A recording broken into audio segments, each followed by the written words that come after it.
Le concierge a traversé la cour et m'a dit que le directeur me demandait. Je suis allée dans son bureau. Il m'a fait signer un certain nombre de pièces. J'ai vu qu'il était habillé de noir avec un pantalon rayé. Il a pris le téléphone en main et il m'a interpellée. Les employés des pompes funèbres sont là depuis un moment. Je vais leur demander de venir fermer la bière. Voulez-vous auparavant voir votre mère une dernière fois? J'ai dit non. Il a ordonné dans le téléphone en baissant la voix. Fidjak, dites aux hommes qu'ils peuvent aller. Ensuite, il m'a dit qu'il assisterait à l'enterrement, et je l'ai remercié. Il s'est assis derrière son bureau. Il a croisé ses petites jambes. Il m'a averti que moi et lui serions seuls avec l'infirmière de service. En principe, les pensionnaires ne devaient pas assister aux enterrements. Il les laissait seulement veiller. C'est une question d'humanité, a-t-il remarqué. Mais en l'espèce, il avait accordé l'autorisation de suivre le convoi à un vieil ami de maman, Thomas Pérez. Ici, le directeur a souri. Il m'a dit « Vous comprenez, c'est un sentiment un peu puéril. Mais lui et votre mère ne se quittaient guère. À l'asile, on les plaisantait. On disait à Pérez « C'est votre fiancé ». Lui riait. Ça leur faisait plaisir. Et le fait est que la mort de Madame Monceau l'a beaucoup affecté. Je n'ai pas cru devoir lui refuser l'autorisation, mais sur le conseil du médecin visiteur, je lui ai interdit la veillée d'hier. Nous sommes restés silencieux assez longtemps. Le directeur s'est levé et a regardé par la fenêtre de son bureau. À un moment, il a observé. « Voilà déjà le curé de Malingot, il est en avance. » Il m'a prévenu qu'il faudrait au moins 3/4 d'heure de marche pour aller à l'église qui est au village même. Nous sommes descendus. Devant le bâtiment, il y avait le curé et 2 enfants de chœur. L'un de ceux-ci tenait un encensoir, et le prêtre se baissait vers lui pour régler la longueur de la chaîne d'argent. Quand nous sommes arrivés, le prêtre s'est relevé. Il m'a appelé mon fils et m'a dit quelques mots. Il est entré, je l'ai suivi. J'ai vu d'un coup que les vis de la bière étaient enfoncées et qu'il y avait 4 hommes noirs dans la pièce. J'ai entendu en même temps le directeur me dire que la voiture attendait sur la route et le prêtre a commencé ses prières.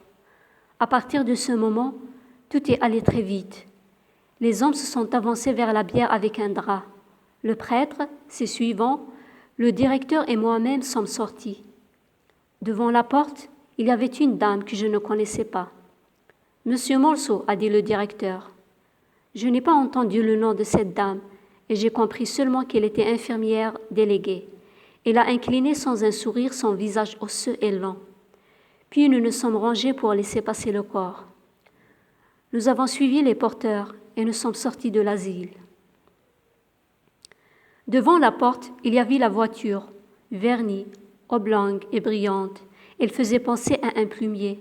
À côté d'elle, il y avait l'ordonnateur, petit homme aux habits ridicules et un vieillard à l'allure empruntée. J'ai compris que c'était M. Pérez. Il avait un feutre mou, à la calotte ronde et aux ailes larges. Il l'a ôté quand la bière a passé la porte. Un costume dont le pantalon tire-bouchonné sur les souliers et un nœud d'étoffe noire, trop petit pour sa chemise à grand col blanc. Ses lèvres tremblaient au-dessous d'un nez truffé de points noirs. Ses cheveux blancs assez fins laissaient passer de curieuses oreilles bâillantes et mal olées dans la couleur rouge sang dont ce visage blafard me frappa. L'ordonnateur nous donna nos places.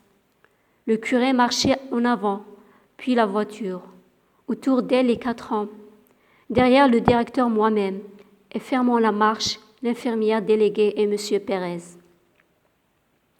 Le ciel était déjà plein de soleil. Il commençait à peser sur la terre et la chaleur augmentait rapidement. Je ne sais pas pourquoi nous avons attendu assez longtemps avant de nous mettre en marche. J'avais chaud sous mes vêtements sombres. Le petit vieux qui s'était recouvert a de nouveau ôté son chapeau.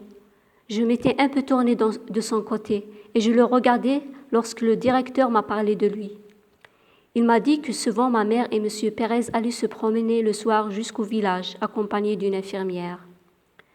Je regardais la campagne autour de moi.